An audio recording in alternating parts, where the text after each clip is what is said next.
Today we're going to find out what quality of shoes you can get for $32 on ASOS. ASOS, however you say it. You may or may not have noticed that I didn't post a video on Wednesday, and it's because with the Father's Day sale, we had so many orders that we literally just working non-stop trying to get all the orders out in time for Father's Day. And the sale is still going on till Sunday. So if you still want a wallet for 10% off and a free set of coasters, I'll put the information in the description.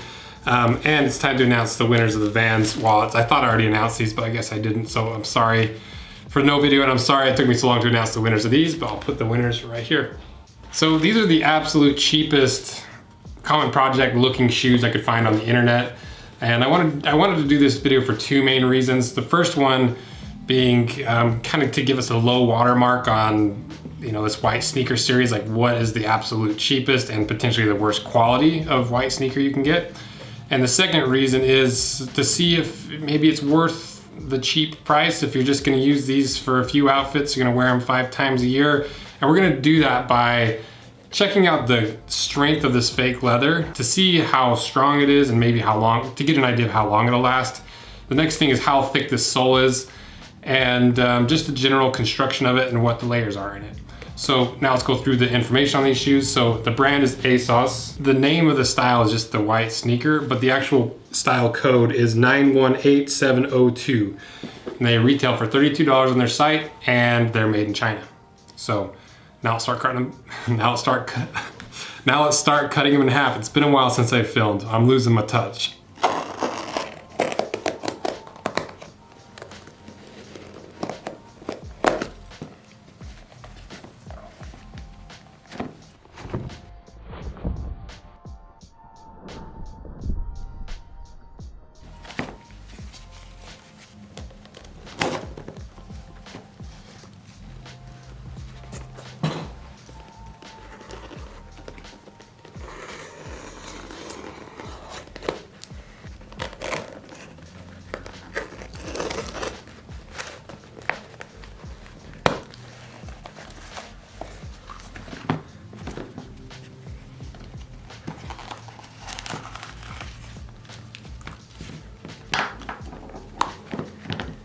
These were by far the easiest shoes I've ever cut in half. After the first cut, I was like, I'm just gonna cut these in as few cuts as possible. And I think it was like 5 or 6. I don't know, I'll put a counter in there. But let's see what's inside.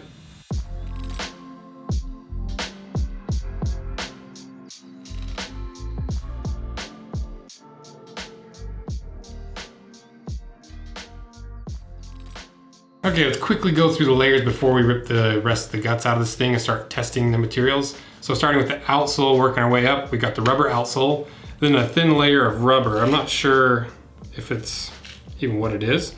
And then we go to the fiberboard, which is kind of a coarser, cheap fiberboard. Then to the insert, which is foam topped with canvas, then the canvas liner, and then the fake leather upper. So now let's rip the rest of it apart.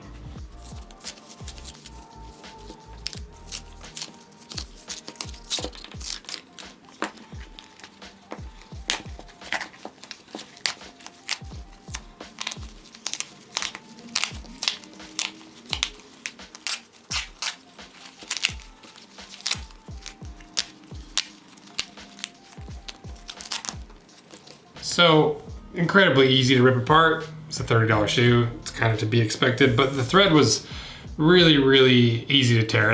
Most times I have to cut thread. With this, I was able to just completely rip the entire shoe apart. The counter is a rubber counter.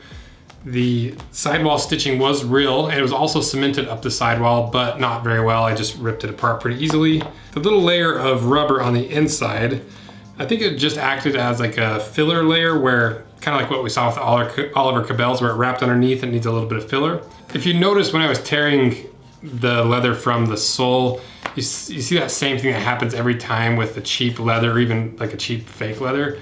The top layer of polyurethane just kind of rips off instead of the glue ripping, which is really annoying. And that's usually where you're gonna see the most fault, is not with the glue, but with like the top layer of stuff. So now let's test this fake leather and see how strong it is. I'll just cut a little swatch out of this part that hasn't been cut or ripped or has any stitching holes in it, and we'll just rip it and see how strong it is. I would really like to get some like more scientific testing, material testing equipment, Like I've seen different channels that have different pieces of equipment that you can actually see how many pounds of force it takes to rip materials and stuff. So if you have any idea where to find that equipment, let me know on Instagram. Just shoot me a DM because I'd really like to get some and start doing some actual quantifiable measurements on some of these materials. I think that would be really, really cool.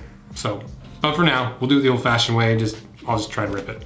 So for this test, I just cut 2 little squares and tried ripping them, and they really flexed and stretched super easily, but they wouldn't tear, which is a good sign. Then I cut a 1/4-inch slit into it and tried to rip it, and they kind of just ripped like paper. They're really, really easy to rip.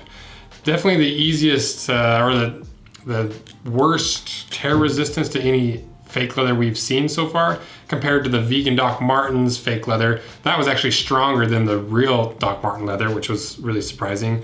So I think there's actually more of a variety of qualities of fake leather than there is real leather. The last thing I want to look at is the sole thickness and just overall construction. So this is about half the thickness of the margam sole that we've seen on most of the other shoes in the low spots. And I thought this was a cup sole, but you can actually see it's kind of a combination between a cup sole with the sidewall stitching and how the Converse and Vans are made with the tape that goes around the outside. And for overall comfort, they're never gonna be as comfortable as the Common Projects or the other margam soled shoes. You don't have any cushioning in the heel compared to the margam, where you've got these little cells that will compress and give you a little bit more squish while you walk. And they're just not gonna last as long.